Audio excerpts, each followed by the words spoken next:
Imagine o seguinte, uma empresa em que você trabalha até ontem era conhecida por fazer smartphones baratos, carregadores, aspiradores e panelas de arroz, mas da noite para o dia decide construir o primeiro carro da sua história. Só que, em vez de lançar um elétrico modesto, de entrada para testar o mercado, ela faz o oposto de tudo isso. Ela mira direto no lugar mais cobiçado possível, o território de gigantes, como a Porsche ocupa. Essa é a Xiaomi, uma marca que saiu do bolso das pessoas para tentar entrar na garagem delas, e que agora está colocando a Alemanha no bolso em seu mercado mais importante. Esse é o SU7, que parece um Taycan, só que custa uma fração do preço. Já vendeu mais que um Tesla Model 3 na China e ainda colocou pressão no Porsche elétrico mais rápido já construído. Mas a verdade oculta é que o domínio da Porsche na China nunca foi construído sobre engenharia. Ele foi construído sobre um prêmio emocional pago por um emblema estrangeiro.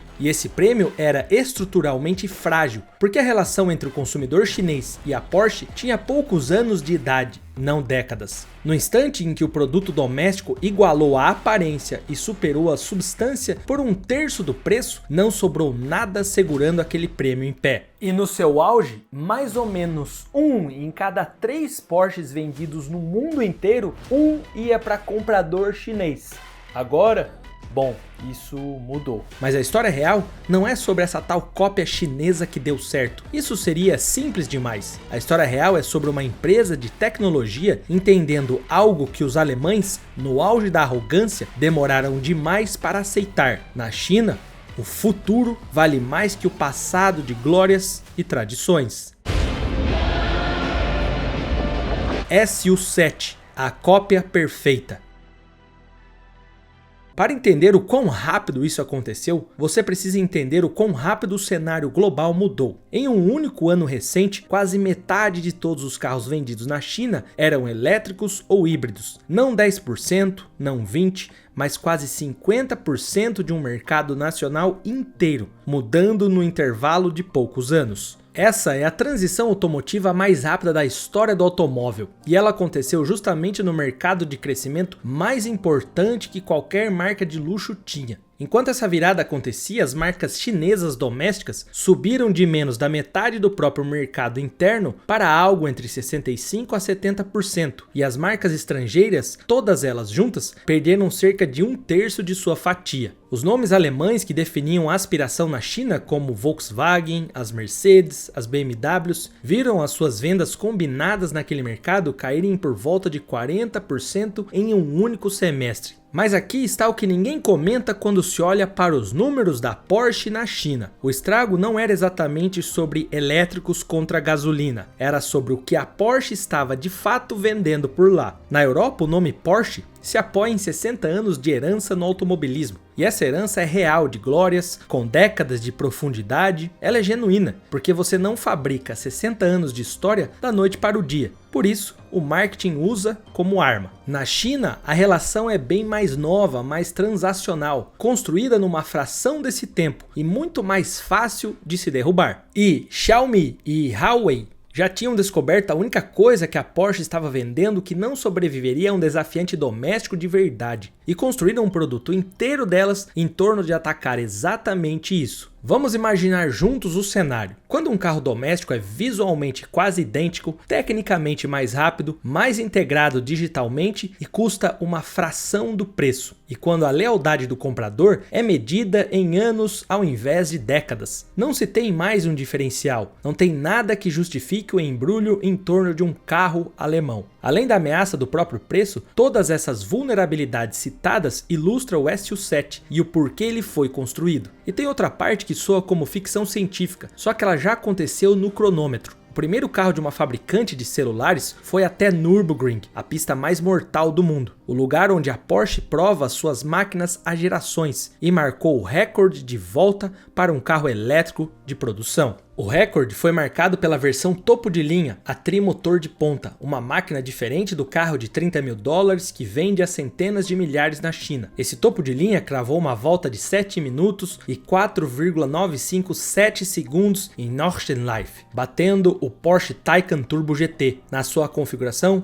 Way7, a mais extrema, por quase 3 segundos e superando até o Rimac Nevera, um hypercar de milhões de dólares. Com mais de 1.500 cavalos vindo de 3 motores elétricos, 0 a 100 km por hora em menos de 2 segundos e velocidade máxima em torno de 350. Esse mesmo topo de linha também detém o recorde de carro de produção no circuito internacional de Xangai, de novo batendo, adivinha quem? A Porsche com o Taycan Turbo GT. Vale lembrar de novo, um carro construído por uma empresa de celulares no seu primeiro ano fazendo carros, batendo uma das marcas de desempenho mais icônicas da história na exata disciplina que construiu o nome dessa própria marca. Mas o topo de linha é só um detalhe, porque o carro que está fazendo estrago no negócio da Porsche é o normal, e ele começa no equivalente a uns 30 mil dólares. Imagine em um mundo ideal, pouco mais de 150 mil reais. Quando foi lançado, ele recebeu 10 mil pedidos em 4 minutos, 50 mil em 27 minutos e quase 80 mil em 9 minutos pedidos firmemente nas primeiras 24 horas. Embora seja honesto dizer que esses depósitos iniciais eram reembolsáveis, então o número real assentou mais para baixo. Mas o ano que veio depois não foi sobre depósitos. Foi sobre carros entregues, mais de 258 mil deles em um único ano, vendendo quase 30%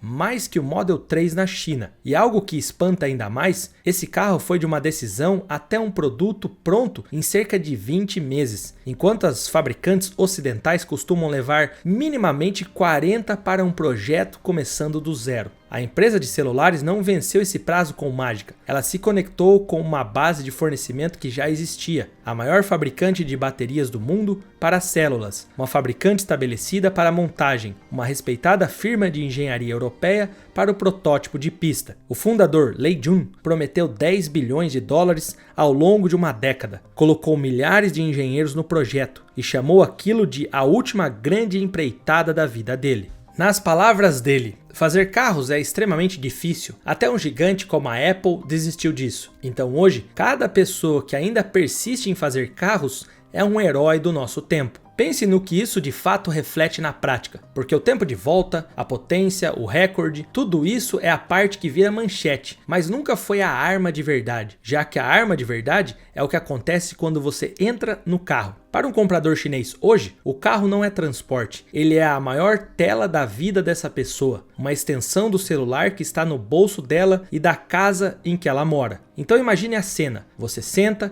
e os aplicativos já estão ali, os seus mapas, a sua música, as suas mensagens, exatamente onde você deixou no celular, porque o carro roda o mesmo sistema operacional do celular e dos eletrodomésticos de sua casa. Uma tela central de 16 polegadas, um painel de 56 polegadas projetado pelo para-brisa, tablets que encaixam na cabine para dar aos passageiros de trás as próprias telas deles. No banco do motorista você controla mais de 1000 dispositivos da casa de forma inteligente diretamente. Você sai para o trabalho e deixa a casa configurada para trás. Você chega e as luzes já estão acesas. E a autonomia embaixo disso tudo também bate a referência, em torno de 700 km no ciclo chinês contra mais ou menos 600 do Model 3. Agora, compare isso com a alternativa. Um Taycan é uma máquina linda construída por engenheiros brilhantes que não entendem direito por que você precisaria que o carro conversasse com o seu aspirador de pó robô, certo? Para uma geração que cresceu dentro de um ecossistema dessa única empresa, o SU7 não é um salto, ele é simplesmente o próximo produto de uma vida que essas pessoas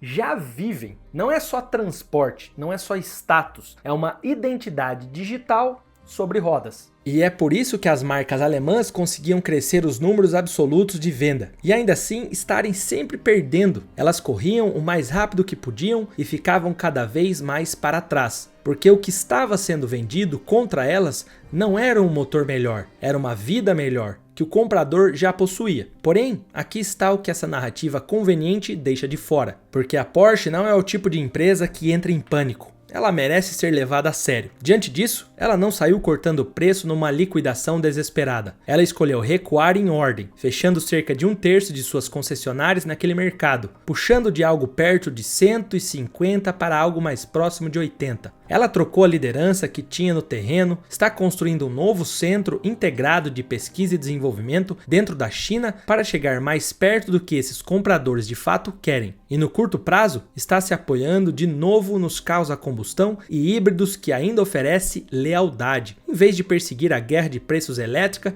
até o fundo. A empresa enquadra tudo isso como escolher valor em vez de volume, e o executivo-chefe fala em tornar a Porsche mais enxuta, mais rápida e mais desejável. Mas, pela admissão de um próprio membro do conselho, o que pesou foi a demanda mais fraca por produtos exclusivos na China, um mercado que a marca considerava garantido e que começou a escorregar. Leia isso de forma direta. É uma empresa reconhecendo que está vendendo muito menos e escolhendo administrar o declínio com dignidade. Mas aqui também está o que o enquadramento calmo deixa de fora, porque cada movimento daquela lista carrega um custo que mina o próximo. Corte o preço e você destrói exatamente o valor que justifica o emblema em primeiro lugar. Segure o preço e você continua sangrando participação. Leva a produção para dentro da China para baixar o custo e você cria a dependência que passou décadas tentando evitar. Não existe uma saída limpa. E uma segunda onda já está chegando, uma parceria entre a Huawei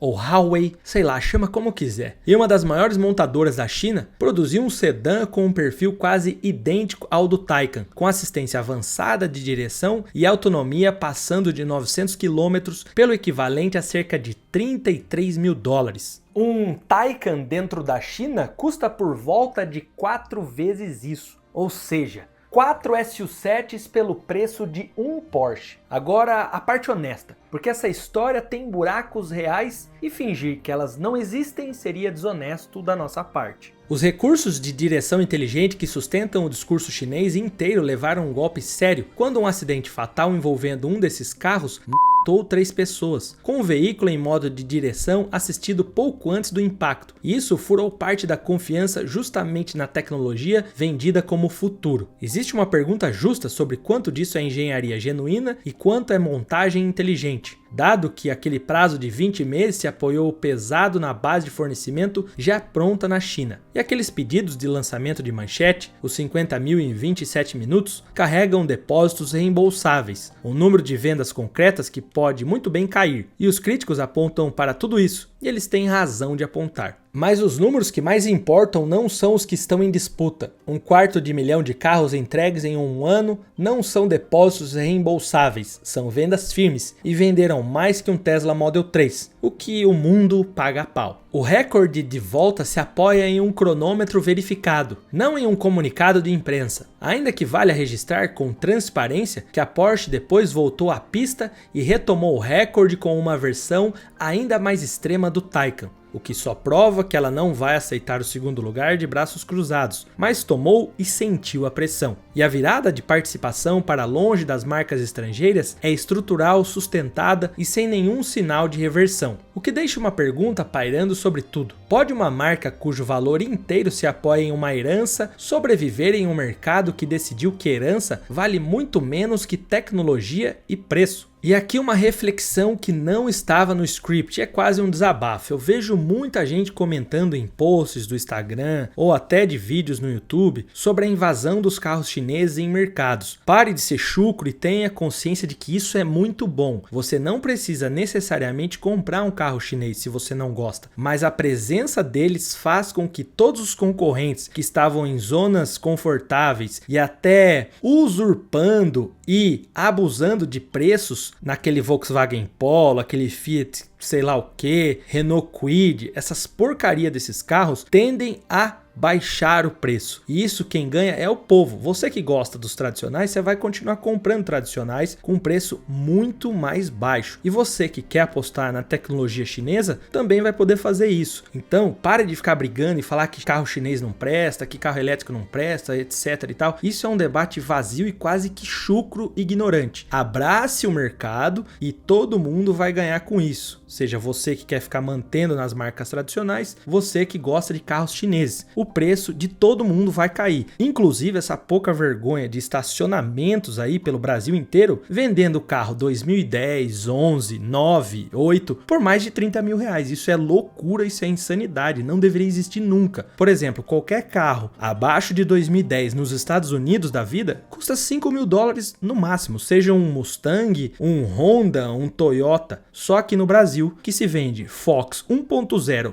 completo menos ar, ou seja, não é porra nenhuma de completo, com valores exorbitantes de 30, 28 mil reais, 35 mil reais. Isso não existe, isso é insanidade. Então você aí abra sua cabeça, tenha pensamento mais crítico, absorva informações de todos os lados e não morra com uma ideia fixa na cabeça, porque isso se chama ignorância. Agora vamos voltar para o vídeo. Dito tudo isso, imagine agora um comprador jovem em uma cidade chinesa ou ao redor do mundo em um futuro não tão distante. Ele entra dentro de um carro que custa 1/3 do que um Porsche custaria e os aplicativos todos já estão ali, esperando por ele. A casa dele responde antes mesmo dele sair da garagem e a tela na frente dele é a mesma que ele usou a vida inteira adulta no computador ou no celular. Esse carro se parece com o Taycan e numa pista certa ele é mais rápido do que um. E mesmo assim ele não pediu para esse comprador abrir mão de nada do que ele já tinha. A Porsche não perdeu a China na engenharia. Ela perdeu a única coisa que estava sendo vendida de fato, os diferenciais na prática. No instante em que esse produto doméstico tirou tudo isso, o emblema acabou ficando só opcional. A concorrência chinesa não está alcançando. Isso já está no passado. Ela já chegou e não dá mais tréguas. Aliás, nem deveria. Até porque o maior beneficiário dessa guerra com as tradicionais é você aí, o consumidor, que pode ter carros melhores e motores mais eficientes, que pode rodar muito mais quilômetros com pouco combustível. Eu te falo mais desse motor chinês que vai destruir as fabricantes safadas que cobram muito e entregam pouco nesse próximo vídeo. Eu te vejo já. E não esquece que a gente está soltando 2 vídeos por semana.